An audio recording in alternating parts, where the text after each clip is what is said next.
로마서 1장 7절 한 절의 말씀이 되겠습니다.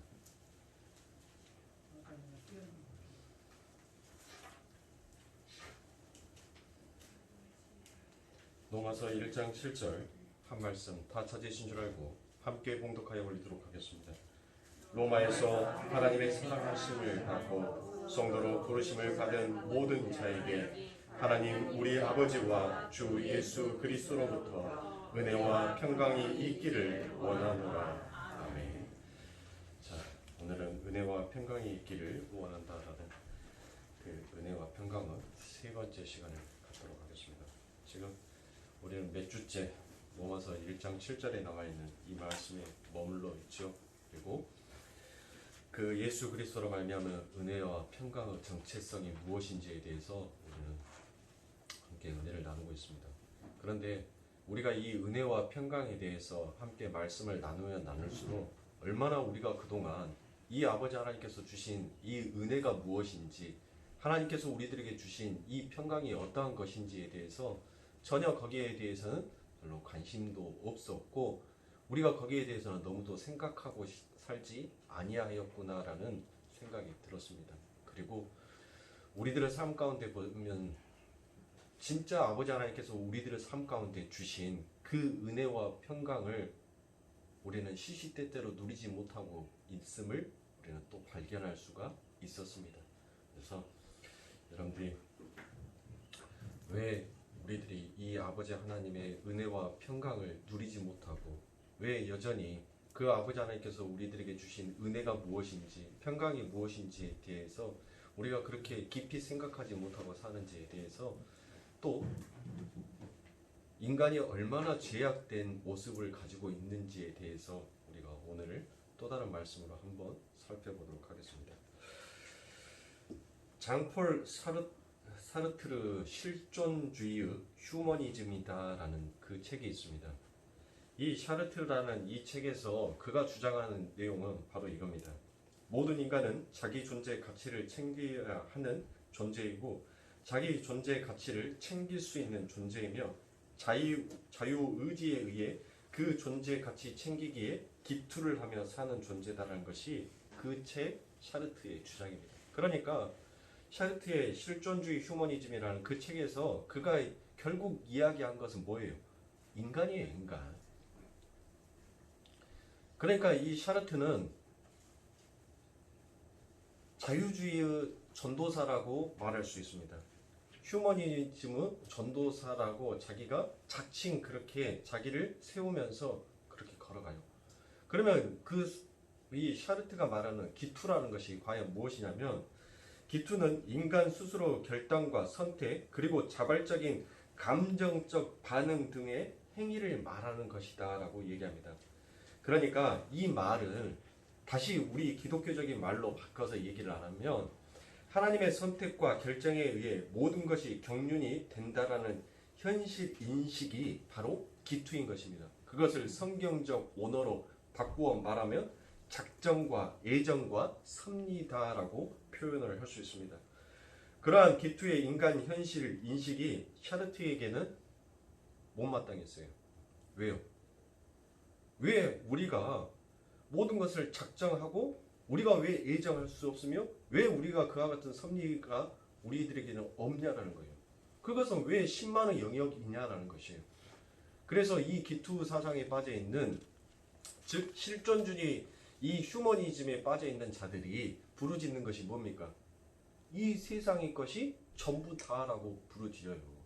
그래서 이 자연이라는 이 자연주의에서 나온 것이 인간은 모든 것들을 이 자연을 다 섭렵하고 누릴 수 있는데 그 자연이 소멸되는 것은, 즉 내가 사라질 때 그 자연 또한 소멸된다라고 그는 주장을 합니다.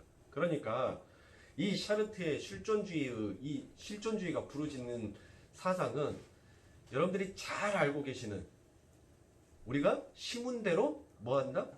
거두리라라는 이 말이 이 샤르트가 주장하는 실존주의예요. 왜 이 세상의 것은, 세상의 사람들은 열심히 노력하면 노력한 만큼 뭘 하게 돼 있다는 거예요? 얻어낼 수 있다는 것이에요. 성공할 수 있다는 것이에요.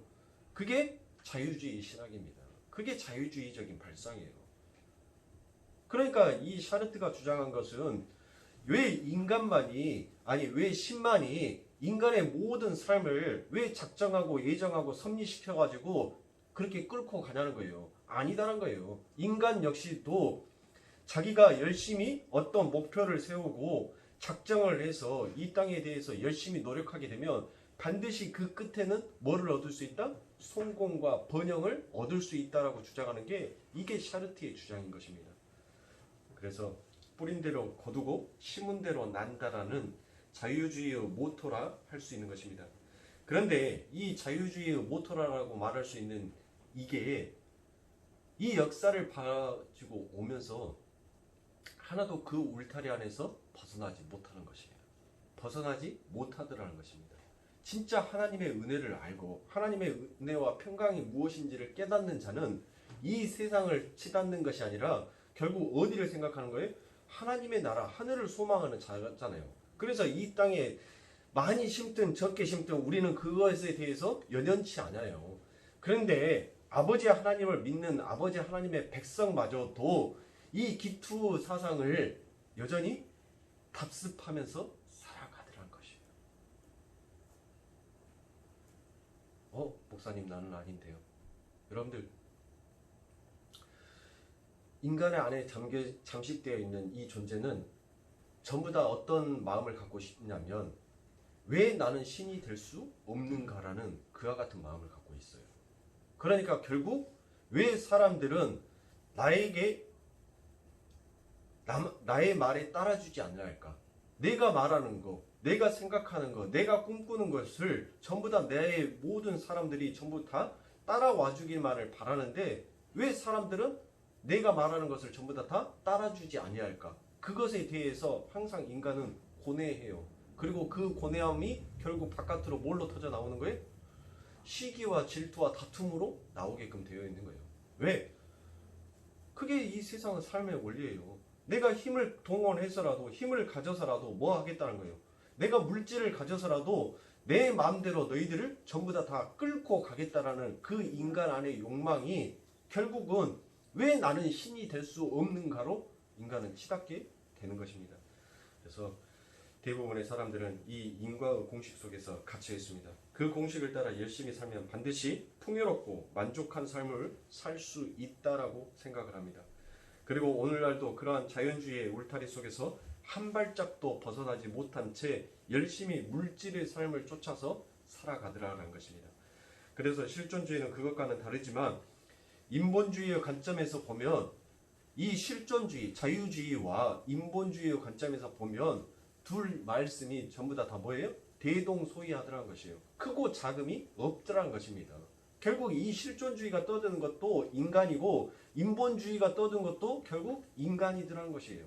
자, 그래서 즉 인간은 어떤 인과의 법칙 속에 갇혀있는 화석과 같은 존재가 아니라 인격성을 발휘하는 결단하고 선택하고 그리고 감정적인 반응을 하면서 도출된 결과의 원인 과정에 참여할 수 있다라는 거, 그걸 바로 우리가 기투다라고 얘기를 합니다. 그러니까 이렇게 선악과를 따먹은 모든 인간들은 어떻게 해서든 신을 부정하고 싶어하는 이 물질 세계를 가치 있게 상정하고 있는 것입니다. 인간이 신을 부정한다는 것을 뒤집어 보면 뭡니까? 내가 신이 되고 싶다라는 그 욕망이 이 선악과를 먹은 아담들에게 있더라는 것이에요. 왜요? 성경에서 뭐라고 말을 했습니까? 그 마귀가 아담에게, 그 아담의 군상들에게 뭐라고 미혹했어요? 야, 네가 이 선악과를 먹으면 너의 힘이 엄청 세질 거야. 그렇게 말했습니까? 그렇게 말을 했다면 아마 하하가 그 열매를 먹지 않았을 겁니다. 네가 이 선악과를 먹으면 네 재산이, 네 인기가 엄청나게 높아질 거야 라고 마귀가 그렇게 유혹하지도 않았어요. 왜냐하면 아담과 하와는 최고의 아버지 하나님의 나라에서 최고의 인기를 누리고 있었던 자 아닙니까? 그렇죠? 야, 모여! 하면 온갖 가축들이 그 앞에서 전부 다 모였다니까요. 그렇죠? 그런데 마귀가 그 아담과 하에게 꼬신 것은 뭐였어요? 네가 하나님처럼 될 거야. 그 말을 들으니까 하하가 귀가 솔깃한 거예요. 그래, 내가 하나님이 되면 굳이 이곳에서만 내가 갇혀 있을 것이 아니라 이제 이 안에서 내가 하고 싶은 대로 내 마음대로 모든 것들을 다 할 수 있겠구나라는 그와 같은 인간의 욕심과 탐욕이 결국은 그 선악과를 먹어버리게 된 것입니다. 즉 선악과를 먹어버린 인간들의 마음 안에는 전부 다 나는 신이 되고 싶어 한다라는 그와 같은 죄된 욕망이 그 본성이 자기 안에 내면에 있어요. 그거는 부정할래야 부정할 수가 없는 것입니다. 자, 그렇게 신이 되고 싶어하는 인간들이 마귀적 추구가 아주 잘 그려져 있는 곳이 바로 계시록 13장입니다. 계시록 13장은 여러분들이 잘 알고 계시는 어떠한 내용이 기록이 되어 있습니까? 바로 666이라는 그 숫자가 거기 안에 기록이 되어 있죠. 우리가 계시록에 대해서는 계시록 1장부터 끝까지 전부 다 강의를 하였기 때문에 제가 깊이 있이는 들어가지는 않고 은혜와 평강이 무엇인지에 대해서 우리가 얇게 가는데 여러분들이 그 안에 담겨져 있는 그 깊이는 여러분들이 함께 말씀을 되새기면서 생각하시면 되겠습니다. 참 안타까운 게 뭐냐면 우리가 요한계시록 했었을 때 이렇게 녹화를 했다면 왜 그 생각을 못했을까라는 생각이 들었어요. 이렇게 동영상으로 녹화를 해가지고 이렇게 올려놨다면 우리 성도님들께서 요한계시록 그 엄청난 시간을 투자해서 우리가 창세기 요한계시록 우리가 다 끝냈잖아요. 이걸 영상으로 유튜브로 이렇게 딱 남겨놨으면 여러분들이 보고 싶을 때마다 쭉 찾아서 보면 창세기, 요한계시록. 제가 나중에 이게 지금 제가 컴퓨터를 잘 못해요. 근데 우리 교회에 하나님께서 필요한 사람을 보내주신 것 같아요. 그 사람을 오게끔 좀 만들어야 될 것 같아요, 여러분들. 그분이 컴퓨터를 잘해요. 그래서 컴퓨터를 막 수리하러 다니고 컴퓨터에 대해서 컴퓨터 막 프로그램도 만들 줄 알고 그래요. 그분이 있어요. 지금 우리 새벽기도 때 나오는 남집사님이 컴퓨터에 대해서 굉장히 잘해요. 근데 저는 목사가 맥가이버면 얼마나 좋겠습니까? 만능이면 얼마나 좋겠어요. 그쵸? 근데 저는 만능이 못 돼요. 하나 잘하면 하나 못하는 게 있어요. 인간은 전부 다 완벽할 수가 없습니다. 제가 여자처럼 세민하고 알뜰살뜰 꼼꼼할지는 모르지만 여자처럼 포근함은 없어요. 저한테는. 그러니까 항상 사람은 일장일단이 있어요. 그 일장일단을 내 부족한 사람이 그걸 채워주는 거예요. 그게 내 형제요, 내 자매인 것입니다. 그래서 교회는 홀로 쓰기가 안 돼요. 함께 서가는 거예요. 홀로는 쓸 수가 없어요. 홀로 쓰면 무너지는 거예요. 우리가 사람 인자도 어떻게 생겼죠? 사람과 사람이 딱 지렛대처럼 받치고 있으니까 사람 인자가 된 거잖아요. 이렇게 받치고 있는 것은 절대 어떤 바람이 불어도 안 넘어가요. 근데 짝대기 하나 요거 세워져 있는 것은 바람이 불면 어떻습니까? 왔다리 갔다리 왔다리 갔다리 그하죠. 잔재배 여러분들 훅 넘어간다듯이 그 잔재배 뿌리가 자꾸 흔들리면 나중에 바람 한 번이 훅 불어버리면 떡 하고 넘어가는 거예요. 우리가 지게 보십시오. 지게. 그 지게에다가 엄청난 나무를 해가지고 지게에다가 이렇게 해놨는데 그 희말이 하나도 없는 네가 뭔 일을 하겠냐? 라고 생각하는 그 막가지 하나가 그 엄청난 무게의 지게를 딱 버티고 있어요. 넘어가지도 않게끔. 그렇죠? 우리 그 집사님이 좀 오셔야 돼요. 우리 교회에. 그래서 오시면 내가 이렇게 유튜브에 딱 올려놨는데 이것을 어떻게 내려받아가지고 다시 그냥 말씀대로 로마서, 사도행전, 에베소서 이렇게 딱 정리를 시켜가지고 그 사이로 이렇게 유튜브로 이렇게 동영상을 집어넣어야 되는지 그것을 좀 이렇게 배워가지고 좀 이렇게 정리를 해서 우리 고립교회 홈페이지를 하나 좀 만들어가지고 그렇게 딱 해놓으면 우리 성도님들이 언제든지 창세기 딱 클릭하면 설교 딱 나오니까 동영상 설교가 나오니까 들으면 참 좋겠다라는 생각을 제가 인제했어요. 코로나를 통해서 여러분들 하나 또 배운 것이 있습니다. 우리가 하나를 얻은 것이 있으면 또 잃은 것이 있으면 우리가 하나를 얻는 것이 있어요. 자, 보세요. 제가 지난주에 설교에 있었을 때 반드시 우리는 비워지면 채워준다라고 얘기했잖아요. 우리가 이 코로나를 통하여서 하나가 비어지니까 하나님께서는 또 하나를 채우는 방법을 가르쳐 주시는 거예요. 다른 교회, 큰 교회들은 그렇게 진지하게 다 했을지 모르겠지만은 작은 교회는 그런 것을 언감샘씩 엄두도 못 내고 생각도 못 합니다. 근데 생각 못하는 그 부분을 하나님께서 깨우쳐 주시니까 이것도 하나님 앞에 감사할 일이죠. 제가 어쩌다 이 얘기로 넘어왔는지 모르겠지만 계시록 13장 666에 대해서 여러분들 말씀드렸죠. 자, 그 계시록 13장에 보면 악의 원흉이라고 불리는 용과 바다에서 올라온 짐승과 땅에서 올라온 짐승들이 거기 안에서 등장을 합니다. 그런데 바다에서 올라온 짐승은 뭐를 합니까? 죽었다가 살아나는 것처럼 뭐를 해요? 연극을 하죠. 그렇죠? 그리고 난 다음에 그 땅에서 올라온 그 짐승들이 뭐를 해요? 바다에서 올라온 그 짐승에게 경배하더라라고 되어 있습니다. 그런데 어떻게 경배를 유도하냐면 하늘에서 뭐가 내려온다라고 합니까? 하늘에서 불이 내려오는 듯한 이적과 기적을 통하여서 경배를 유도하더라라는 것입니다. 자, 정확하게 삼위일체 하나님을 모방하고 있는 것입니다. 그 속에서 오늘날 교회의 모습을 여러분들이 보시면 됩니다. 어떤 모습을 보시면 될까요? 하나님의 이름을 부르면서도 하나님이 누구이신지에 대해서 관심도 없는 사람들, 예수님이 왜 나 때문에 죽어야 했는지 관심도 없는 사람들, 그러한 가짜 하나님, 가짜 예수님을 경배하기 위해서 동원되는 기적과 이적들, 바로 그게 사탄이 교회 안에서 일하고 있는 것과 너무 똑같다는 것이에요. 그래서 계시록 13장에 나오는 그러한 마귀의 세력이 어디로 들어온다는 것입니까? 세상 밖으로 들어오는 거예요? 아니죠. 예배당 안에 들어오는 것입니다. 교회 안에 들어와서 그 마귀가 하나님의 흉내를 내면서 예배당 안에서 뭐를 하더라는 것이에요. 진짜 하나님, 아버지 하나님의 백성들이 그 진짜 하나님을 섬기는 일을 방해시키더란 것이에요. 진짜 하나님을 섬기지 못하게끔 하더란 것이에요.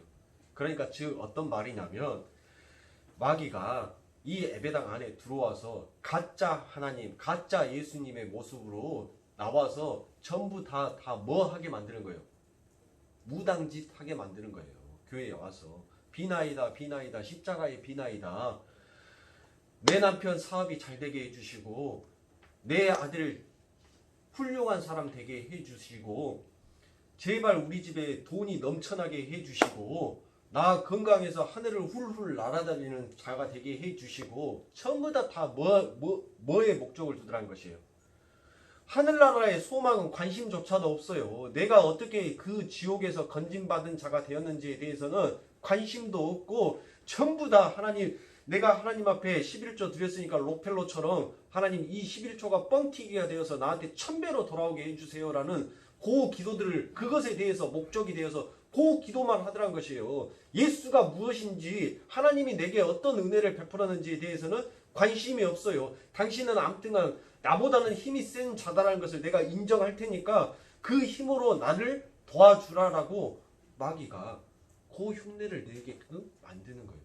그러니까 하나님께서 교회 안에 진짜 하나님을 섬기는 그 백성들이 알곡이 적다라는 것이에요.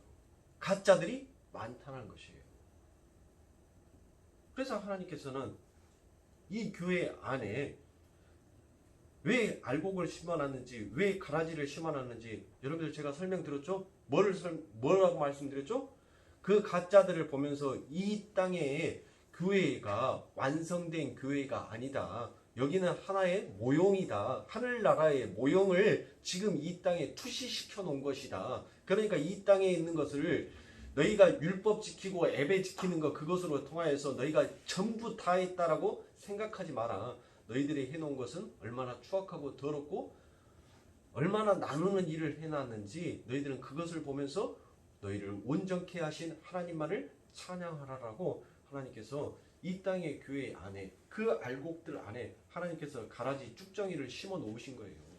그래서 하나님, 내가 그거 피 뽑을까요? 쭉정이 뽑을까요? 라고 말하니까 하나님께서, 예수님께서 뭐라 합니까? 알곡까지 뽑아버릴까봐 걱정되니까 그대로 놔둬라. 추수 때가 되면 알곡인지 가라지인지 쭉정인지는 나눠지게 되어 있다는 것이에요. 알곡은 익어서 그 열매가 무르익어서 알고 그 색깔을 나타낼 것이고, 가라지는 하나님이 심겨준 그 싹이 아니니까 다른 색깔을 내게끔 되어 있을 것이다 라는 것입니다. 자, 그래서 마귀는 사람들이 예배당에서 하나님이라는 이름과 예수님이라는 이름, 그리고 성령님이라는 이름을 그대로 부르도록 놔둡니다. 그런데 전부 인간의 유익을 위해 존재하는 인간을 섬기는 자로 둔갑을 시켜 버리더라는 것입니다. 그래서 성경에 그 짐승을 따르지 않는 자들은 이 땅에서 뭐를 하지 못한다고 해요? 매매를 하지 못한다라고 기록을 하고 있습니다. 계시록 13장 16절부터 18절에 보면 저가 모든 자 곧 작은 자나 큰 자나 부자나 빈궁한 자나 자유한 자나 종들로 그 오른손에 나 이마에 표를 받게 하고 누구든지 이 표를 가진 자 외에는 매매를 못하게 하니 이 표는 곧 짐승의 이름이나 그 이름의 수라 지혜가 여기 있으며 총명 있는 자는 그 짐승의 수를 세어보라. 그 수는 사람의 수니 666이니라라고 되어 있죠. 자, 마귀는 이 세상 모든 사람들의 관념과 사유를 장악하여 초월과 초월자를 부정하게 하며 자신의 현실과 실존에만 집중을 하게 하여 그러한 현실 속에서 신이 되고자 열심히 기투의 삶을 살게 만드는 데 총력을 기울이는 것이 바로 마귀다라는 것입니다. 그렇게 마귀는 교회 안에서 하나님을 조작하고 세상에서는 진리를 조작합니다. 결국 인간을 생명의 길로 인도하는 것이 아니라 파멸의 길로 이끌더라라는 것입니다. 그런데 여러분들 계시록 13장 18절에 그들의 모습과 다른 자가 등장을 해요. 어떤 자가 등장을 하냐면 하나님께서 그들에게 특별하게 지혜를 준 자들이 있습니다. 지혜와 총력을 준 자들이 있어서 그들이 누구를 알아보더라는 거예요. 그 가짜들을 알아보더라는 것입니다. 즉 하나님의 은혜를 입은 자들이라는 것을 지금 성경에서 우리들에게 얘기를 해주고 있어요. 그들은 이 역사와 인생의 목적을 믿음 안에서 말씀을 통하여 분명히 알게 됩니다. 그래서 그러한 마귀의 속삭임들을 간파할 수 있게 되는 것입니다. 계시록 13장 5절부터 8절에 보면 또 짐승이 큰 말과 참남된 말하는 입을 받고 또 42달 일할 권세를 받으리니 짐승이 입을 벌려 하나님을 향하여 회방하되 그 이름과 그의 장막과 곧 하늘에 거하는 자들을 회방하더라. 또 권세를 받아 성도들과 싸워 이기게 되고 각 족속과 백성과 방언과 나라를 다스리는 권세를 받으니 죽임을 당한 어린 양의 생명책에 창세 이후로 농명되지 못하고 이 땅에 사는 자들은 다 짐승에게 경배하니라라고 되어 있습니다. 자, 보시는 것처럼 모두가 짐승이 세워놓은 공식 속에서 전부 다 뭐하는 인생을 살아가더라는 더하기의 인생을 살아가더라는 것입니다. 여러분들 이 세상에 사는 사람들은 절대로 빼기의 인생을 살지는 않아요. 전부 다 더하기의 인생을 살더라는 것입니다. 그래서 그 공식 속에서 빠져나와 바보가 되는 자들이 이 땅에서 뭐를 못하더라? 세상 속에서 매매를 못하더라는 것입니다. 그런데 성경은 그러한 이들을 가리켜 짐승의 표를 받지 않는 사람이다라고 얘기를 합니다. 그렇다면 그들은 짐승의 표 말고 다른 표를 받았다는 것인데 그게 어떤 표입니까? 바로 계시록 7장 4절에 보면 내가 입 맞은 자의 수를 들으니 이스라엘 자손은 각 지파 중에서 입 맞은 자들이신 14만 4천이니라고 되어 있습니다. 그렇죠? 계시록 13장과는 반대로 여기에서는 하나님의 표를 받은 자들이 등장을 합니다. 그들은 바로 짐승에게 경배하지 않도록 결정이 된 자들이라는 것입니다. 그 말씀이 에스겔서 9장에 가면 하나님의 표를 받은 이들이 세상을 어떻게 분별하는지가 나와 있습니다. 에스겔서 9장 4절에 보면 이르되 너는 예루살렘 성읍 중에 순회가여 그 가운데서 행하는 모든 가증한 일로 인하여 탄식하며 우는 자의 이마에 표하라 하시고라고 되어 있습니다. 자, 여러분들 어떠세요? 하나님 앞에 선택받은 백성들이 하나님 앞에 선택받은 자는 그 마귀가 하는 일이 무엇인지를 간과한다겠죠. 알아버린단 말이에요. 네? 그 마귀가 하는 것이 어떠한 것인지를 눈치를 챈단 말이에요. 그런데 이 에스겔서에서 뭐라 합니까? 그 아버지 하나님 앞에 선택받은 자들이 그 이마에 그 짐승의 표를 받은 자들, 그 짐승의 수에 속하는 자들을 보면서 뭐 하더라? 탄식하더란 거예요. 탄식하더라. 응? 그래서 하나님의 표를 받은 이들이 반대로 내가 신이 되어서 물질이 최고라고 하는 자들이 마귀의 표를 찍은 짐승의 수를 666이라 하고 그 수가 바로 사람의 수라고 기록을 하고 있는 것입니다. 그래서 계시록 13장 18절에 지혜가 여기 있으니 총명이 있는 자는 그 짐승의 수를 세어보라. 그 수는 사람의 수니 666이니라 라고 되어 있습니다. 자, 그러니까 하나님과 하나님의 나라를 부정하고 이 세상이 전부이며 이 세상에서 성공하는 것이 진짜 성공하는 삶이며 승리하는 삶이라는 것을 부추기며 조장하는 것이 바로 마귀의 세력이며 짐승의 수이며 이것이 사람이라는 존재의 보편적 성향으로 존재하고 있다라는 것입니다. 그게 바로 선악과를 따먹은 아담이 그 하나님처럼 되고 싶어하는 욕망이 그 안에 자리 잡아 있다는 것입니다. 그래서 인간 안에 마귀의 세력이 산다는 증거를 들이대는 것입니다. 마가복음 8장 33절에 보면 예수께서 돌이키사 제자들을 보시며 베드로를 꾸짖어 가라사대 사단아 내 뒤로 물러가라. 내가 하나님의 일을 생각지 아니하고 도리어 사람의 일을 생각하는도다 하시고라고 되어 있습니다. 제가 여러분들에게 이 사단아 내 뒤로 물러가라라는 말이 지금 여러분들 이 베드로에게 사탄이 마귀가 들어가 있다는 것이 뭐예요? 마귀가 들어가 있어요? 마귀가 사탄이 들어가 있어요? 지금 베드로가 뭘 한 거예요? 네가 아버지 하나님의 나라를 소망하지 아니하고 이 땅의 것을 네가 소망하고 있다면 그것은 곧 마귀의 일이다. 곧 하나님의 일은 네가 아무리 이 땅의 것을 소망하더라도 하나님의 그 소망은 결코 멈춰지지가 않는다라는 것을 얘기하는 거예요. 아니 자기 사랑하는 제자에게 야 이 마귀 새끼야 이 사단아 라고 그렇게 예수님께서 얘기하셨겠냐고요. 네? 우리들 안에 우리들 내면 안에 갖고 있는 그 마귀적 본성 이 땅의 것에 우리를 이 땅의 것만 추구하고 싶어하는 그 본성을 하나님께서는 꾸짖으시는 거예요. 네가 진짜 하나님의 선택받은 제자이고 네가 진짜 나의 수제자가 맞다면 네가 정말 나의 형제가 맞다면 너도 마땅히 나처럼 그 아버지 하나님의 나라를 소망하는 자가 맞다라는 것이에요. 그래서 하나님의 나라를 보지 않는 나라이니까 거기에 별 관심이 사람들은 없는 것입니다. 그래서 항상 예배당에 와서도 눈에 보여지는 것만 그 표정들만 쫓아서 가더라는 것이에요. 여러분들 우리가 믿음이 약할 때는 제가 금요 기도회 때 여러분들에게 말씀드렸던 것처럼 우리가 믿음이 약하였을 때는 하나님께서 우리들에게 하나님이 어떠한 분이신지를 우리들에게 설명하기 위해서 그 초신자가 하나님 앞에 기도한 그 기도의 내용을 하나님께서는 들어주셔요. 그런데 그 믿음이 장성하게 이제 성장하기 시작하면 나의 기도가 내가 아무리 하나님 앞에 기도해도 내 기도가 즉시로 응답되지 아니할 때가 이제 점점 더 많아져요. 그리고 나의 뜻과는 전혀 상관없는 엉뚱한 삶들이 내 삶 가운데 이제 막 펼쳐지기 시작하는 것입니다. 그러니까 진짜 아버지 하나님의 백성, 내가 하나님 앞에 성장하는 자가 맞다면 나는 내 가슴속, 내 이 육신의 본성은 자꾸 세상의 것을 쫓아서 갈 수밖에 없는 자이지만 그러나 내 마음속 또 다른 내면 안에서는 그 아버지 하나님의 나라, 그 아버지 하나님의 그 뜻을 소망하면서 달려가게끔 되돌아가는 것입니다.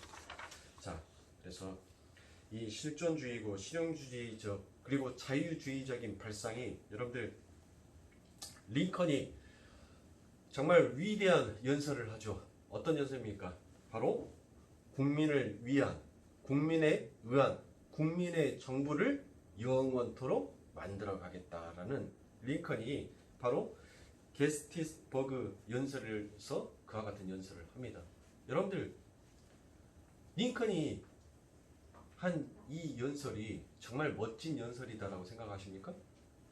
국민을 위한, 국민에 의한, 국민의 정부를 영원토록 세워나갈 것이다. 여러분들 이게 바로 실용주의며 이게 자유주의의 발상이고 발언인 것입니다. 진짜 아버지 하나님의 백성은 하나님을 위한, 하나님에 의한 하나님의 나라를 소망하는 자가 진짜 하나님의 백성이에요. 그런데 전부 다 이 세상의 사람들은 그 실용주의에 빠져서 그 휴머니즘 속에 갇혀서 전부 다 뭐 하더라? 나라는 거예요. 나. 결국 나. 잘 먹고 잘 살고 이 땅에서 떵떵거리는 것이 그게 성공이고 번영이고, 그게 많은 사람들 앞에서 내가 인기 있는 자, 힘 있는 자로 나를 축혀 세우는 것, 곧 내가 신이 되는 그 길, 그것을 보여주는 것이 결국 이 링컨의 그 어마어마한 연설 안에 다 담겨 있는 거예요, 여러분들. 자, 그래서 자기를 부인당하고 부정당하는 비투의 삶을 살게 되는 것입니다. 기투를 한다고 해도 선택을 한다고 해도 결국 하나님에 의한 피투 속에서 기투하는 것이 바로 우리 인간이더라는 것입니다. 그래서 사도 바울이 너희들에게 뭐라고 합니까? 사도 바울이 너희들에게 하는 말이 있죠. 너희가 네 종들아, 너희가 네 주인에게 하듯이 누게 하라? 하나님께 해라 라고 얘기를 하는 것입니다. 그러면 우리는 누구였다는 것이에요? 우리의 주인은 누구였다는 것입니까? 우리는 누구 노예였다는 거예요. 우리의 주인은 마귀였었고 우리는 그 마귀의 노예였다는 것이에요. 그 마귀가 공식화해 놓은 인과율의 그 관계에 열심히 뛰어라. 네가 열심히 심어라. 열심히 심고 열심히 뛴 만큼 너는 수확하고 거두게 될 것이다. 누가 네 밭을 침범하여서 네 것을 빼앗아 가려고 하면 가감하게 그를 죽여라. 쳐서 죽여라. 너의 경쟁자를 없애라. 그래야지만이 네가 이 땅에서 유일하게 많은 수확을 얻을 수 있다. 그게 마귀가 우리 이 세상 가운데, 삶 가운데 심어놓은 거 아닙니까? 처음부터 다 그 삶을 추구하고 가더라는 것이에요. 그래서 세상의 사람들은 쉼이 없습니다. 항상 바빠요. 얼마나 마귀의 말에 순종하면서 삽니까? 얼마나 마귀가 좋아하는 그 일들을 행하여서 삽니까? 그래서 사도 바울이 뭐라고 얘기를 하는 거예요? 노예여, 네 주인에게 하듯이 하나님 앞에 해라. 네가 네 삶 가운데 네 것을 채우기 위해서 그렇게 혈안이 되어서 그렇게 열심히 뛰는 것처럼 네가 그 아버지 하나님의 나라를 소망하면서 열심히 뛰라는 것입니다. 그러니까 여러분들, 이 6이라는 숫자는 결국 하나님의 숫자 그 7에 뭐가 모자라는 거예요? 하나가 부족한 것이잖아요. 그렇죠? 하나가 모자란 거예요. 그런데 왜 여러분들 이 성경에서 요한이 666으로 표시를 했겠냐고요? 왜 666으로 표시를 했겠어요? 아니 그냥 333 해놔도 되잖아요. 하나님의 숫자, 삼위일체 하나님, 성부와 성자와 성령의 하나님 333으로 이렇게 표현을 해도 되잖아요. 근데 왜 666이라고 해놨냐고요? 하나님의 완벽한 숫자 777을 이 성경에 나와 있는데 그 바로 밑에 뭐가 있어요? 인간의 수, 사람의 수, 짐승의 수, 마귀의 수인 666이 있어요. 그건 뭘 가리키냐면 이 인간의 제약된 욕망이 신이 되고 싶어하는 그 하나님의 숫자 바로 밑에까지 쫓아왔다는 것이에요. 거기까지 왔다는 것이에요. 그런데 결국 그 인간은 7로 도달할 수 있어요, 없어요? 도달할 수 없다는 것입니다. 하나님의 그 영역 안으로 들어갈 수가 없더라는 것이에요. 그래서 이 요한이 이 인간 안에 가지고 있는 제약된 본성의 그 깊이가 얼마나 크고도 얼마나 더러운지, 그것을 바로 666이라는 그 숫자를 동원하여서 보여주는 거예요.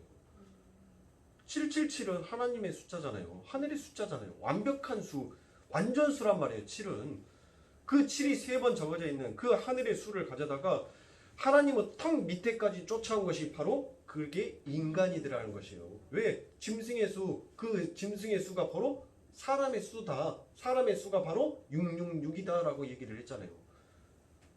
그러니까 신이 되고 싶어하는 그 인간의 제약된 본성이 결국 하나님의 영역까지 시시때때로 넘보려고 하는 거예요. 그러니까 우리가 어떤 은혜를 받은지 여러분들 이제 아시겠어요? 네. 내가 어떤 평강을 누리고 있는지 여러분들 아시겠냐고요. 아니 여러분들 나를 대적하려고 하는 자가 내 턱 밑에까지 쫓아왔으면 내가 여러분들 어때요? 불안하지 않겠습니까? 나에게 은혜가 나에게 은혜라는 것은 여러분들 은혜가 뭐라고 했죠? 은혜라는 것은 죽어야 될 자가 죽지 아니하고 살아나는 것이 제가 은혜라겠죠? 그렇죠. 그 살아난 자가 누리는 것이 바로 평강이다라고 얘기를 했고, 하나님께서 즉시로 나를 쳐서 죽여야 되는데 나를 죽이지 아니하고 살려놓으셨어요. 그리고 그 살려놓으심 속에서 내가 그 평강을 나는 절대로 죽지 아니한다라는 그 보증수표를 누가? 하나님이 내게 딱 써줬다니까요. 여러분들 그것을 믿는 것이 그게 구원이고, 그 구원을 받은 자가 죽지 아니하고 살아나는 거, 하나님의 턱 밑에까지 쫓아가는데 하나님께서 우리를 하나님의 군대 장관을 보내서 우리를 쳐서 죽이는 것이 아니라 우리를 그대로 살려두시는 거, 그게 은혜라고요. 하나님 앞에서 죽어야 될 자가, 그 기드온이 하나님을 딱 만났는데 뭐라고 합니까? 하나님께서 나를 뭐하여 주셨다? 살려주셨다. 그래서 기드온이 뭐라고 그래요? 여호와 샬롬이다라고 얘기를 하잖아요. 하나님께서 죽여야 될 나를 지금 죽이지 아니하시고 살려주셨다. 그래서 그가 그 자리에서 여호와 샬롬, 제단을 쌓고 여호와 샬롬이다라고 얘기를 하잖아요. 그게 은혜인 거예요. 지금 우리는 하나님의 턱 밑에까지 쫓아왔어요. 뭐를 하려고? 하나님의 보좌를 뺏으려고. 이거는 반역이에요. 우리가 조선시대에 조선 왕족 실록에 대해서 여러분들 성경에서 대하 드라마 같은 거 그런 거 많이 하잖아요. 그쵸? 그거 보시라고요. 반란을 일으키면은 삼족을 몰아버리는 것이 아니라 아예 씨를 말려버린다니까요. 씨를. 네. 아니 왕의 자리를 뺏으려고 하는 그 반역을 일으키는 그 반역 무도는 뭐라고 생각하는 거예요? 너는 언젠가는 또다시 내게 반역할 집안이다라고 생각을 해서 아예 그냥 씨를 말려버려요. 거기에. 네? 그런데 우리는 지금 세상에서 자기의 왕자의 자리를 넘보려고 하는 자도 그렇게 구족을 면해서 그렇게 씨를 말려버릴 정도인데, 하늘에 계신 그 하나님께서 죄를 보면 그분은 뭐 할 수밖에 없어요? 곧바로 돌진할 수밖에 없어요. 죄를 보면 그분은 성품상 죄를 향해서 돌진해 나아갈 수밖에 없어요. 죽일 수밖에 없단 말이에요. 죄를. 근데 하나님께서 살려주신 거예요. 그게 은혜다는 거예요. 그게 평강이다는 것이에요. 우리는 그 은혜를 누리고 있는 자예요.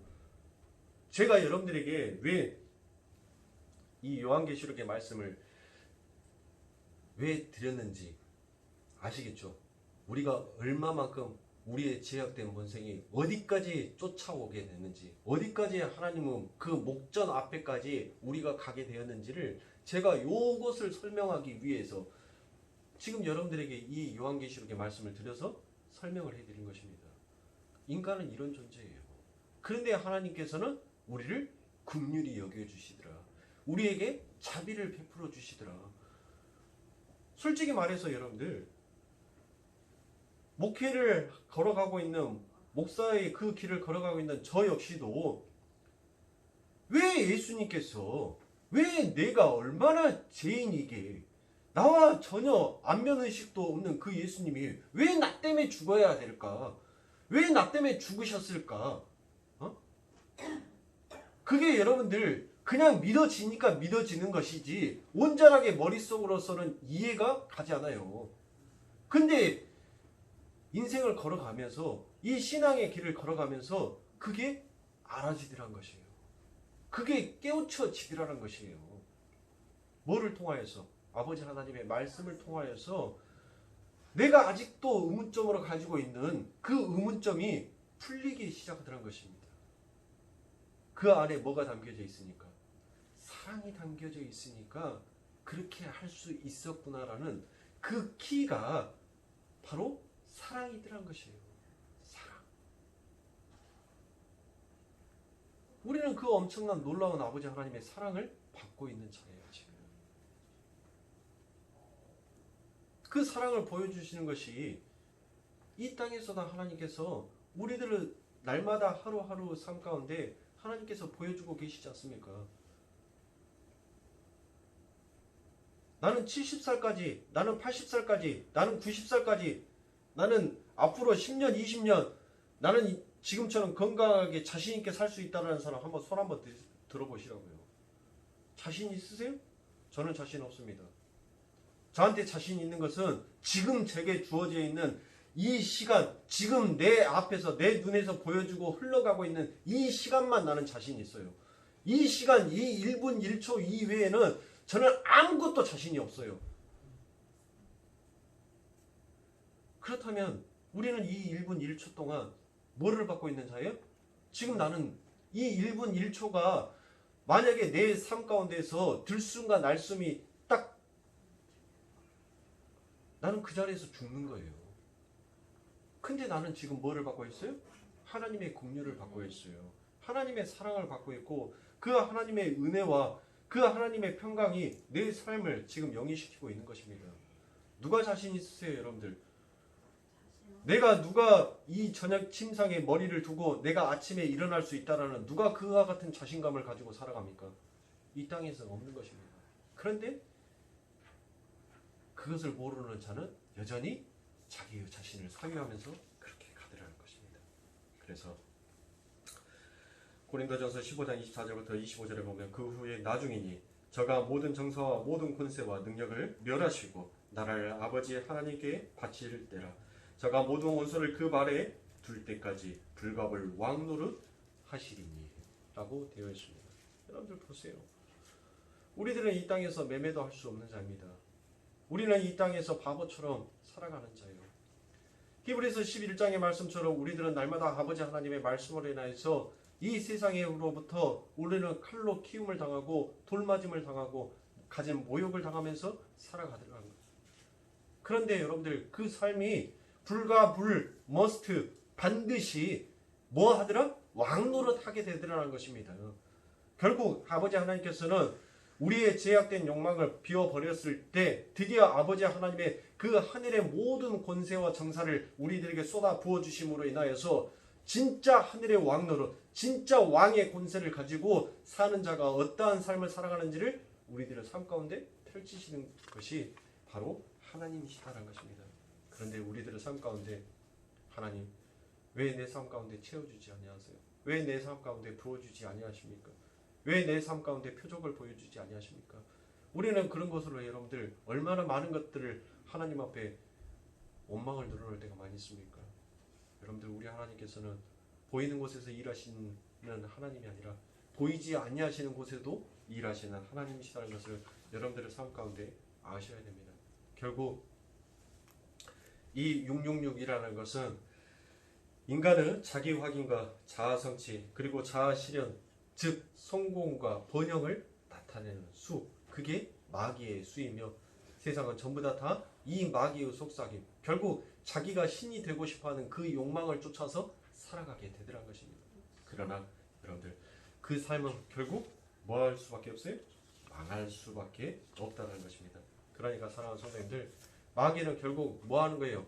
신본주의의 사상을 인본주의로 바꿔서 결국 뭘로 만드는 거예요? 지옥에 치닫게 하는 거예요. 이 마귀는 그 아버지 하나님의 신의 그 신본주의, 그 천국을 인본주의로 변질시키고 그 인본주의 속에서 지옥으로 끌고 가는 것이 그게 마귀인 것이에요.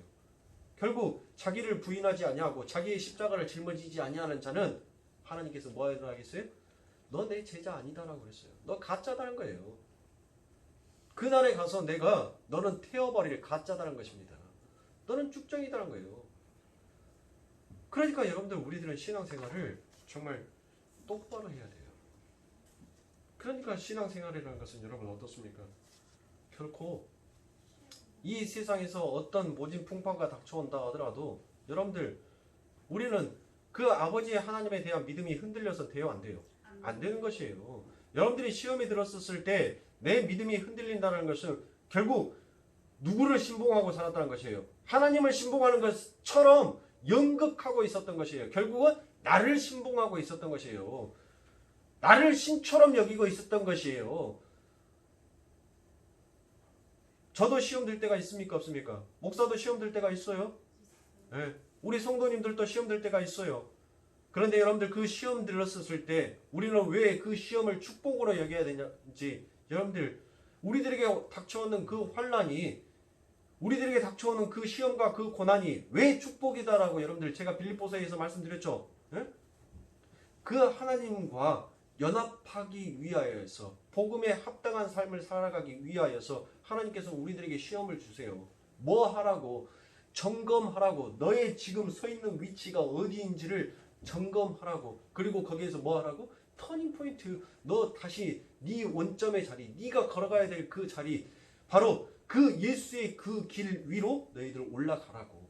너의 길이 아니라 예수의 길로 올라온 자만이 생명의 길로 가는 것이고, 여러분들 우리 인생에 있어서 걸음은 똑같이 걸어가는 것 같아요. 걸음은 똑같이 걸어가는 것 같은데 두 선에서 시작하는 것 같은데 그 마지막은 여러분들 현저하게 틀려지는 것입니다. 우리는 우리의 길을 포기한 자예요.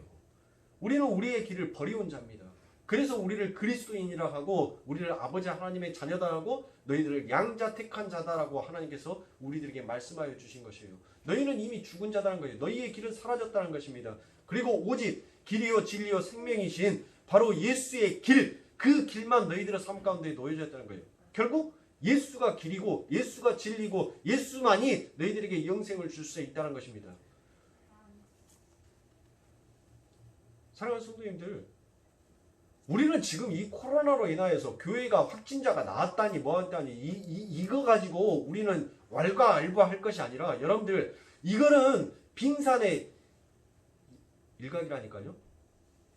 오직 예수만이 구원이 있다라는 이 말을 하면 여러분들 이제 목사들이 뭐 하게 돼 있어요? 벌금 물어요. 300만 원. 그 시대가 돌아오고 있다니까요, 여러분들.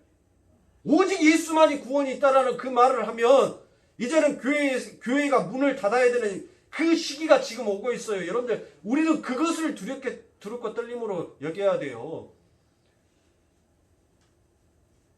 조용기가 아무리 하나님 앞에 엄청난 은혜를 받았으면 뭐합니까?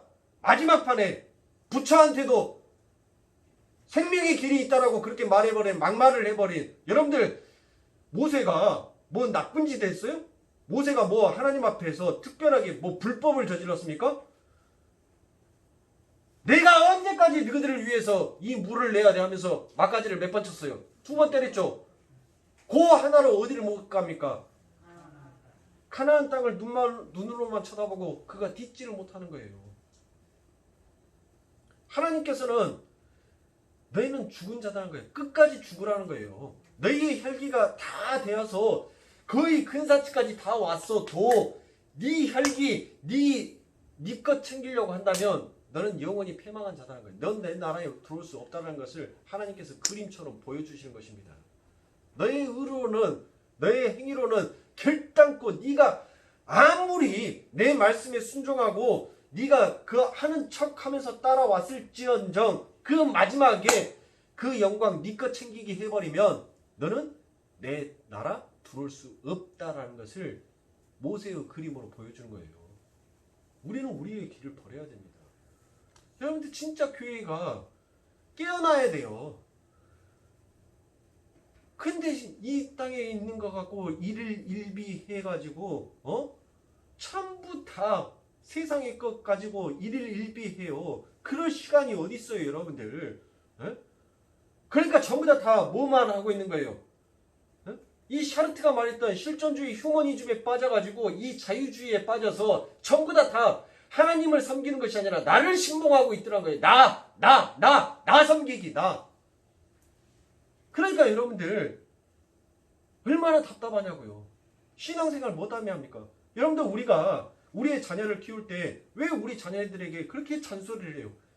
잔소리하는 입도 여러분들 아파요, 안 아파요? 아파요. 아니 비싼 밥 먹고 그 맛난 음식 먹고 에너지를 좋은 데다 쏟는 것이 아니라 아야 공부해, 야. 아야 책 좀 봐라. 아야 숙제는 없냐? 아야 일찍 자야지 내일 학교 지각 안 할 거 아니냐? 얼른 자야? 왜 우리가 그 잔소리를 해요? 그리고 그 자녀들은 왜 그 잔소리를 들어가면서 억척스럽게라도 여러분들 뭐 하고 있어요? 책상에 앉아서 머리는 이미 서울 롯데월드로 여행 가버려도 손은 뭐 하더라? 보고 쓰더라는 것이에요. 보고. 예?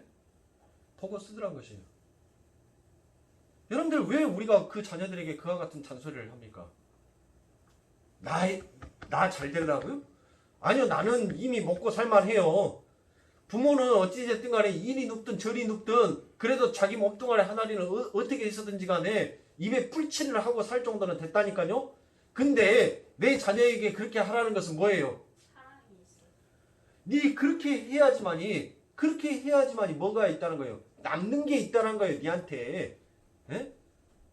우리 하나님께서도 마찬가지예요. 왜 우리들에게 자꾸 너 말씀 봐, 너 기도해, 하나님 찬양해. 아니 되지도 않는 것을 하기도 싫잖아요. 여러분들 솔직히 말하면 피곤할 때는 기도도 안 나와요. 하기도 싫어요. 찬송 부를 때는 어쩔 때는 막 짜증이 날 때도 있어요. 말씀 몰라 하니까 잠이 와요. 오메 하면서. 네? 그런데 왜 우리가 그렇게 하나님께서 그 성령님께서 우리를 악착같이 그렇게 끌고 가시냐고요. 그것을 해야지만이 우리 안에 뭐가 남은 거예요? 우리 가온이가 계속 사랑 얘기하는데 그래요. 결국은 그 사랑의 열매를 맺힐 수 있기 때문에 그 노력을 해야지만이 아니 나무가 죽는다고 그냥 너 죽어버려라. 확 뽑아갖고 떼깨물고 난 다음에 다시 새 것 갖다가 심어놓으면 되니까.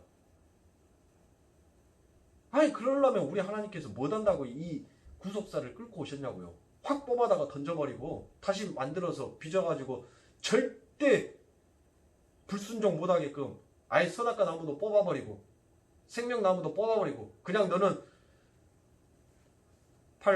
왼팔 들어 왼팔 내려 오른팔 들어 오른팔 내려 오른쪽 다리 들어. 에? 아니 그렇게 우리를 만들어버리면 되지. 에?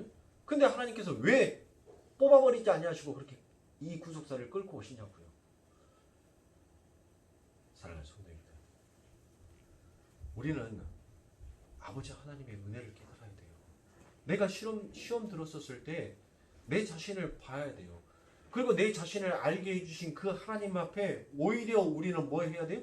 감사해야 돼요. 아 하나님 나 지금 멸망의 그 길을 향하여서 치닫고 있었군요. 하나님 감사합니다. 이 멸망의 길에서 나를 터닝포인트에서 생명의 길로 나를 옮겨주시니 하나님 얼마나 감사합니까? 나는 이거 하나님께서 내게 환난과 시험을 주시지 아니하고 연단을 주시지 아니하면 저는 결코 둔한 자에서 깨달을 수가 없는데 하나님 내게 이와 같은 시험과 이와 같은 것을 통하여서 나를 깨우쳐 주시니 하나님 얼마나 감사합니까? 하고 여러분들 오히려 하나님 앞에 감사를 해야 되는 거예요. 그런데 대부분 여러분과 저 뭐 하더라?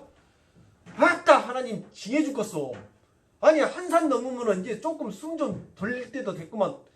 뭔 놈의 이 앞에 산보다 더 큰 산을 갖다 놔주셔. 아이고 숨이 차네 숨이 차. 우리 처음부터 다 하나님 앞에 고아하고 있잖아요. 사랑하는 성도님들, 우리들의 삶 가운데 여러분의 그 산을 평지로 만드는 것은 누구입니까? 하나님이세요. 뭘로? 하나님의 말씀으로, 하나님의 기도로. 그래서 성경에서 말씀 나오죠? 너희가 기도하면 아버지 하나님 말씀 앞에 있으면 너희의 산이 평지가 되리라라는 그 하나님의 말씀이 성경에 기록되어 있잖아요. 에? 여러분들 앞에 놓여있는 그 시험, 여러분들 앞에 놓여있는 그 문제가 아무리 산처럼 크다 할지라도 여러분들이 말씀 앞에서 하나님 앞에서 바로 서게 된다면 여러분들 뭐 할 수 있어요? 그것을 평지처럼 이거 별거 아니네 라고 생각하는 거예요. 그러니까 여러분들 힘 있는 자는 가지를 뿌려버립니다. 내가 집어넣었어요. 보고 읽어요. 네, 힘 있는 사람은 문제의 가지를 꺾고 똑똑한 사람은 문제의 싹을 자릅니다. 그러나 여러분들 지혜 있는 사람들은 그 문제의 뿌리를 뽑아버립니다. 여러분들 힘 있는 사람은 문제의 가지를 꺾어요. 여러분들 그 가지 꺾은다고 해서 그 가지에서 다시 안 나와요? 그 문제가 안 생길까요? 여러분들 그 싹을 꺾어버린다고 해서 그 싹이 다시 자라지 아니할까요? 지혜 있는 자는 그 문제의 이 원초적 뿌리를 뽑아버리는 거예요. 다시는 그 문제가 내 앞에서 자라나지 못하도록 그 뿌리를 뽑아버리는 거예요. 그래서 지혜의 근본은 시편에서 뭐라 합니까? 지혜의 근본은 누구이시다? 여호와시다라고, 하나님이시다라고 얘기를 하는 거예요.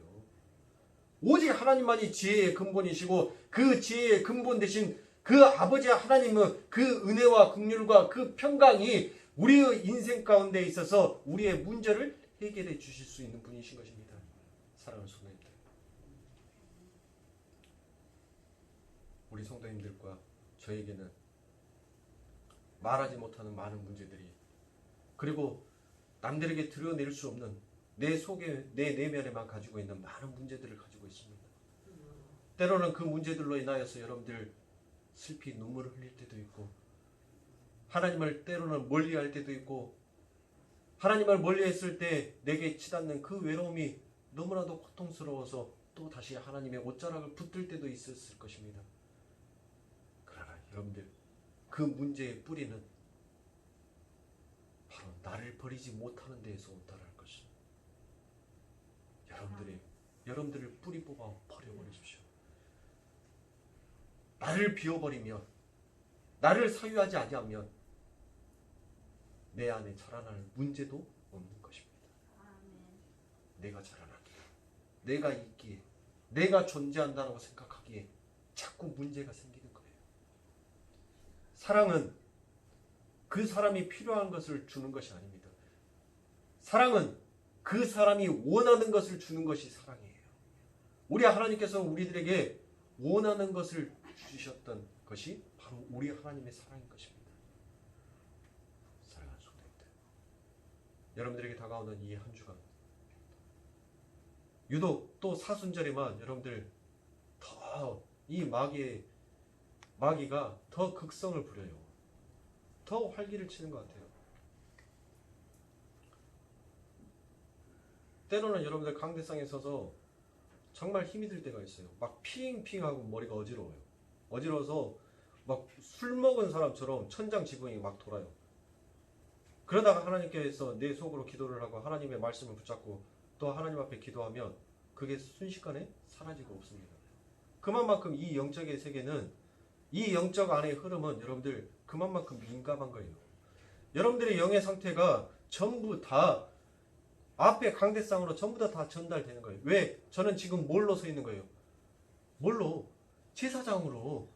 지금 하나님 앞에 여러분들의 죄를 전부 다 제가 뒤집어 쓰고 하나님 앞에 제물이 되어서, 희생 제물이 되어서 여러분들의 그 하나님의 은혜로, 그 하나님의 보좌의 그 피로 여러분들 전부 다 덮어져서 또 여러분들을 하루를 살게끔 만드는 그 제사장의 희생된 양으로 지금 이 단에 서 있다 보니까 여러분들의 영적 상태가 올바르지 못하면 빙글빙글 돌아요. 어지러워요 막. 여러분들, 우리는 깨어 있어야 돼요. 그리고 기도해야 됩니다. 그리고 하나님을 찬양해야 돼요. 사랑하는 성도님들, 우리의 힘으로 할 수 없지만 우리의 대장 되신 예수님께서 우리를 그렇게 이끌어주고 계시니 여러분들은 반드시 뭐한 자가 되는 겁니까? 승리한 자가 되는 거예요. 나는 승리한 자다. 나는 이기는 자다. 여러분들, 그것을 믿으실 때 여러분들이 진짜 승종권을 부를 수 있는 자가 되는 것입니다. 사랑하는 성도님들, 절대로 패배의 나팔을 불지 마시고 이 한 주간 하나님의 놀라운 은혜와 그 아버지 하나님의 평강이 여러분들의 삶 가운데서 날마다 하나님 앞에 승종고의 나팔을 부를 수 있는 하나님의 멋진 백성으로 성장해 나아가시길 주님의 이름으로 축원합니다. 기도하겠습니다.